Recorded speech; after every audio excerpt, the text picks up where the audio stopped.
Mungkin ini tempat yang paling berat saya ceramah. Saya tadi diminta untuk maju duduk di depan.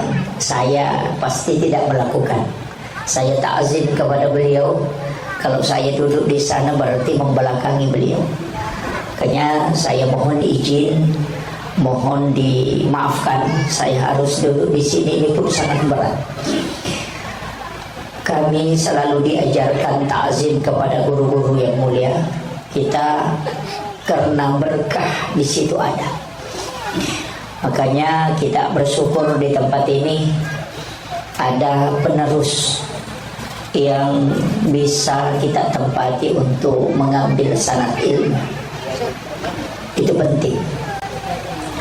Karena kita ini sebenarnya kalau mau masuk surga dengan amalan kita, tidak bisa. Amal apa yang kita banggakan untuk bisa masuk surga? Kita mengatakan sedekah, berapa sih sedekah kita? Salat kita masih jauh dari kekhusyuan. Zikir kita masih terputus-putus. Makanya kalau mau masuk surga dengan amal kita itu berat. Tapi kalau mau masuk surga, pakailah jalur para wali. Para wali-wali Allah itu sudah berdiri di tiang yang sangat tinggi. Maka kalau mau ikut di situ menempel, karena orang masuk surga itu bisa dengan syafaat para ulama. Makanya jalur syafaat kita bisa raih. Itulah sehingga pada malam hari ini kita berkumpul. Tidak banyak yang saya ingin sampaikan. Sebenarnya justru Bapak Ibu sekalian harus mengambil dari guru kita ilmunya. Saya hanya diberi amanah untuk memberi sedikit nasihat. Mohon diluruskan ayahanda kalau ada kesalahan, karena kami juga, saya pribadi masih terus mencari guru. Beberapa yang kami tempati untuk menimba ilmu dan ngalap barakah. Dan saya bersyukur pada malam hari ini saya diberi kitab oleh beliau untuk penyambung lidah. Insya Allah mudah-mudahan ini bisa terkoneksi secara ruhiyah. Amin. Pertama saya ingin sampaikan begini, kenapa kita memperingati Maulid? Di situ ada dua bahasa, peringatan Maulud dan peringatan Maulid. Apa bedanya? Kalau Maulid berarti itu waktu kelahiran 12 Rabiul Awal. Kalau peringatan Maulud berarti bayi yang lahir orangnya, berarti Rasulullah. Jadi kalau kita mengatakan memperingati Maulid berarti memperingati waktu kelahiran. Kalau kita mengatakan memperingati Maulud berarti orangnya yang diperingati, kelahirannya Rasulullah. Apakah dua hal ini mana yang lebih utama? Kedua-duanya sama. Memperingati Maulid berarti kelahirannya. Waktu lahirnya Rasulullah itu ada berapa mukjizat yang muncul. Kalau kita pelajari betul luar biasa. Tapi ingat, Rasulullah itu ada dua. Yang pertama adalah nurnya yang diciptakan lebih awal. Kemudian yang kedua adalah jasadnya yang utuh yang diciptakan terakhir. Makanya orang Bugis mengatakan iaitu nabi tanabi pamulang ngiri hakikiye pacapur ngiri lahirannya.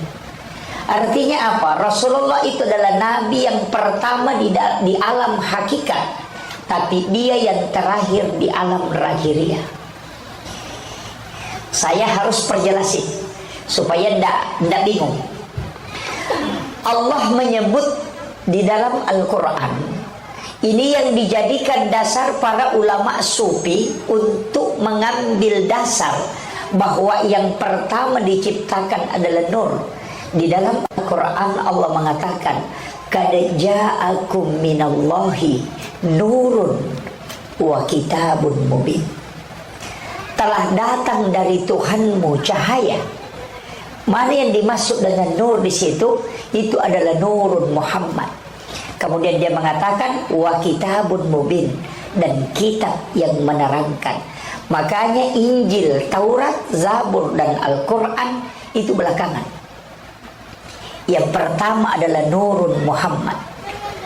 Makanya likulli syai'in min nurin Muhammad, segala sesuatu itu bersumber dari nurnya Rasulullah.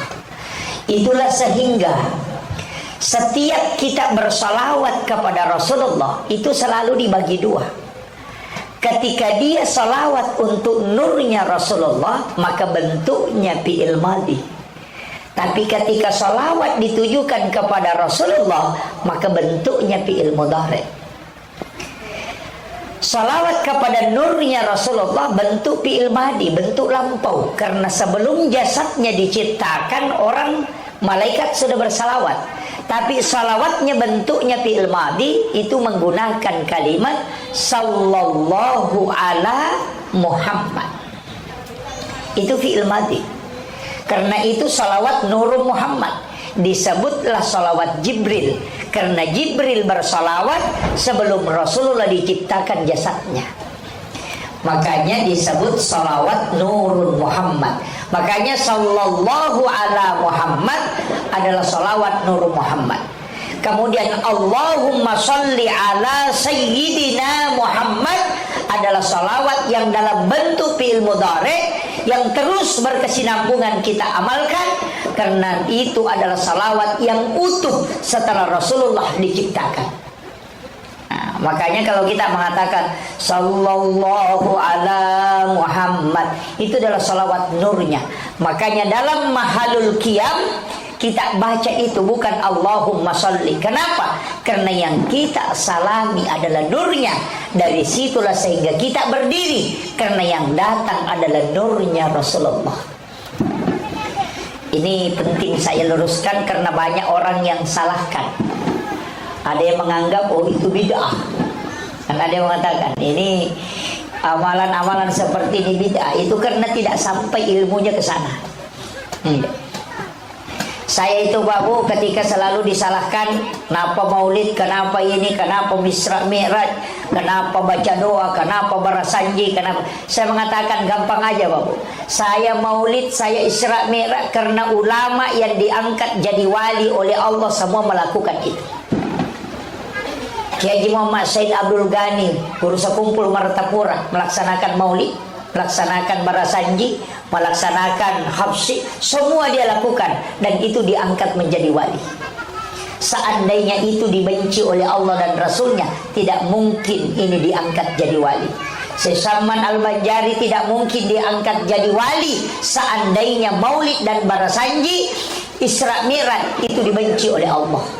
Tidak mungkin jadi wali. Tapi kenapa dia justru diangkat jadi wali? Berarti hal ini disukai oleh Allah dan Rasulnya. Tapi coba balik pertanyaannya, yang melarang maulid, yang melarang barasanji, yang melarang sholawatan, coba cari apakah ada ulamanya jadi wali.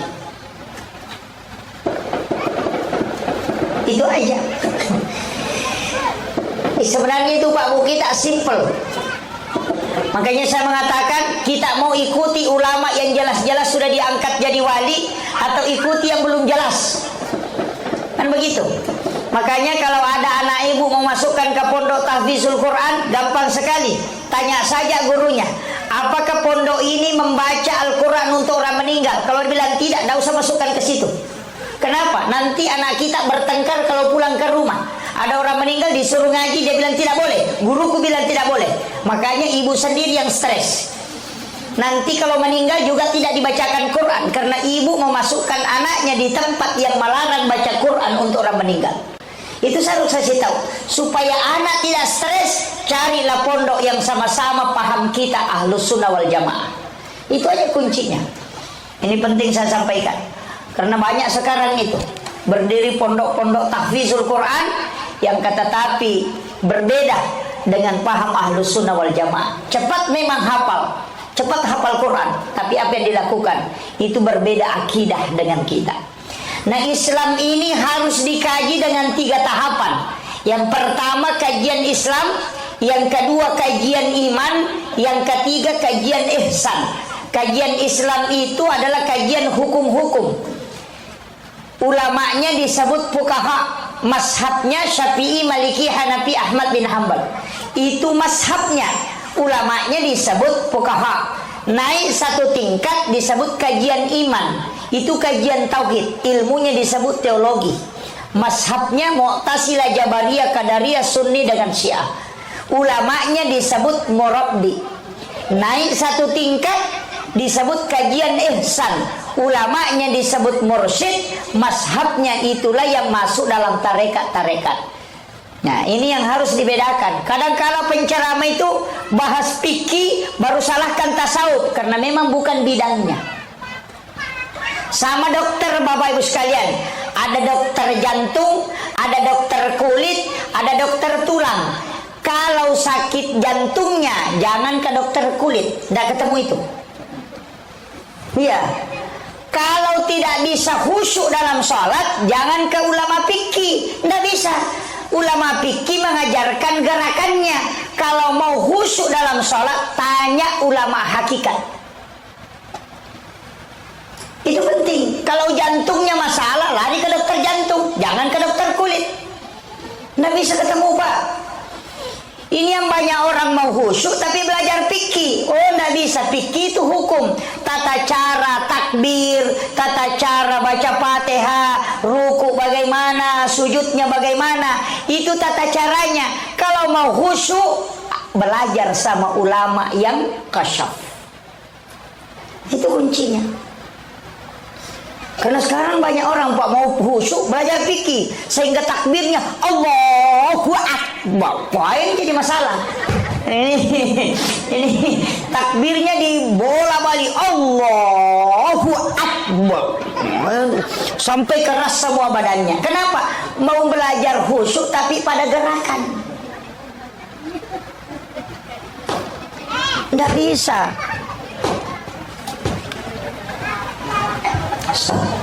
Yang bunyi-bunyi dia. Hah. Nah, ini kayaknya ya. Makanya lobet.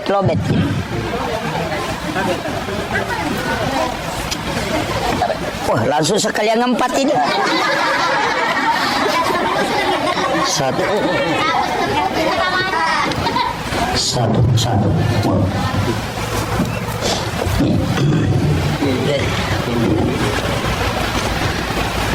Sebenarnya begini, Pak. Kita itu kalau belajar agama itu penting. Fikih harus dipelajari supaya tahu hukum-hukumnya. Dan fikih ini pasti berbeda pendapat. Orang belajar fikih pasti berbeda pendapat. Pendapat Imam Syafi'i dan Imam Malik, Abu Hanifah dan Ahmad bin Hambal itu tidak. Jarang ada pendapatnya sepersis sama betul. Tapi perbedaan pendapat itu adalah rahmat. Kenapa? Karena itu jalanan luas kita lewati. Kalau hanya satu pendapat, kita pasti sempit, Pak. Makanya kalau orang cuma tahu satu pendapat, pasti suka menyalahkan orang. Jadi gampang ditahu, Pak. Kalau orang sempit ilmunya, sedikit-sedikit salahkan orang. Karena kenapa? Kalau sudah tidak sama pemahamannya, dia sudah salahkan. Kayaknya begitu. Jadi aku nggak tahu magala apa salah cedem itu disam. Kan begitu. Iya begitu. Nah sebayana deh apa ada nih salah nih. Nah, begitu. Makanya harus banyak belajar. Harus banyak tahu. Saya tahu Imam Syafi'i itu mengatakan begini, ketika ada binatang yang kena musibah, apakah ditabrak mobil atau ditabrak motor, kemudian dia lompat-lompat, kemudian kita sembeli, maka itu bangkai.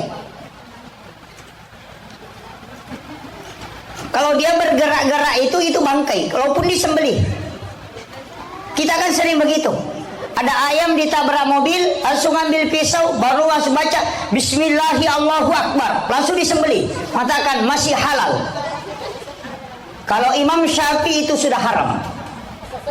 Kenapa? Imam Syafi'i mengatakan binatang itu sebenarnya bergerak menuju ke kematiannya. Cuma kau sabotase sehingga kau sembeli. Kan begitu? Asa makalasi mompai mugere. Makanya kau tidak sembelih 1 menit dia akan mati. berarti kau sembeli cuma mengakali. Maka Imam Syafi'i mengatakan kau sembeli ataupun tidak tetap bangkai. Imam Abu Hanifah mengatakan tidak, kau sembeli selama bergerak, karena yang disembeli itu ada dua syaratnya. Yang penting dia hidup, dan binatang yang bergerak berarti masih hidup. Maka sembeli dia ketika masih ada darah menetes di bekas sembelihan, berarti itu halal. Pilih mana Pak? Mazhab Syafi'i atau Abu Hanifah? Atau dicampur, kalau ayam kecil Syafi'i, kalau ayam besar pakai Abu Hanifah. Saya masih memilih mazhab Syafi'i. Kenapa? Karena penjual ayam potong di pasar rata-rata menyembeli ayam, kemudian dia masukkan ke dalam drum. Biasa baku tindis. Kalau Imam Syafi'i itu tetap halal, karena yang dihitung yang pertama penyembelihan. Kalau Imam Abu Hanifah ketika dia baku tindis, maka dia haram, karena yang dihitung yang terakhir. Itu juga penjual ayam potong di pasar Pak, biasa tidak baca basmalah. Dia lipat sayapnya, tarik lehernya. Apa yang dia bilang? 30.000. Karena ada yang bertanya. Dia tidak baca basmalah itu. Tarik sayapnya, tarik kepalanya, orang bertanya, berapa harganya ini Pak? 30.000. Kalau itu satu 40.000. Dia tidak baca basmalah. Tapi tidak ada di sini Pak Dik. Ada, itu penjual ayam potong itu perlu ikut pengajian itu, supaya tahu cara menyembelih itu. Saya ngaji tasawuf itu kurang lebih 20 tahun, sampai di Aceh belajar sama guru tak, kemudian ke Sumatera beberapa tempat. Tapi saya tak pernah lama, hanya ngaji tasawuf, tapi tidak lama bertarekat. Baru-baru ini saya bayat tarekat di guru tak Habib Makkah, Mursyid tarekat Khalwatil Sufi Al-Makassari. Itu dia di pondok. Makanya saya bersyukur bisa bersilaturahmi dengan guru-guru spiritual kita, itu luar biasa. Makanya saya ingin kasih tahu begini, belajar agama itu jangan lihat syariatnya saja, ambil hakikatnya. Sembeli ayam itu yang masuk pikinya itu baca basmalah, Bismillahi Allahu Akbar. Ada yang mengajarkan Bismillahi Billahi Allahu Akbar. Itu doanya pendek sekali. Jangan pakai Bismillahirrahmanirrahim. Kenapa? Karena Rahman Rahim itu tidak boleh dipakai membunuh. Makanya ada surah satu dalam Al-Quran itu tidak pakai basmalah yang datang. Jadi sebenarnya begini, ibu-ibu itu pun boleh menyembelih. Ya, kalau tidak ada laki-laki. Makanya doanya kan, bacanya kan gampang. Bismillahi Allahu Akbar. Cuma kalau kita bicara tentang tasawuf, itu sudah beda. Dia pakai beberapa adab. Yang pertama, usahakan dalam keadaan ada wudhu. Kalau menyembelih itu ada wudhu. Cuma biasanya ada orang ayam yang diwudukan baru dia tidak berwudu. Manu ena jenne kinapa lena dia nak jenne. Nah, itu jadi masalah. Nah, kemudian yang kedua itu adabnya, dia mengatakan jangan pakai napas. Saya pernah pelajari di ilmu adab itu, dia mengatakan kalau binatang itu napasnya ke dalam langsung disembelih supaya dia tidak bau. Tapi ketika napasnya keluar kemudian kita sembelih, itu akan bau.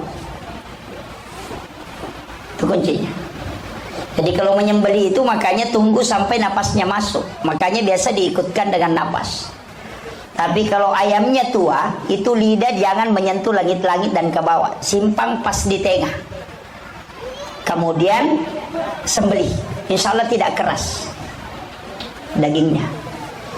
Itu kalau dalam tasawuf. Dia mengatakan kalau dia didorong ke bawah pertama, usahakan penutupnya juga ke bawah. Ya nanti nak aja mau geret kedua. Ketika pisaunya turun pertamanya, kemudian ditarik naik ke atas yang terakhir, ya nanti nak ada geret kedua. Karena bukan yang dijadikan pembuka, dijadikan penutup. Tapi saya tidak bahas ini. Nanti Pak Imam bilang, wah nambil bagiannya Pak Imam ini menyembeli-nyembeli ini. Itu ulama kita dari dulu sudah bahas itu.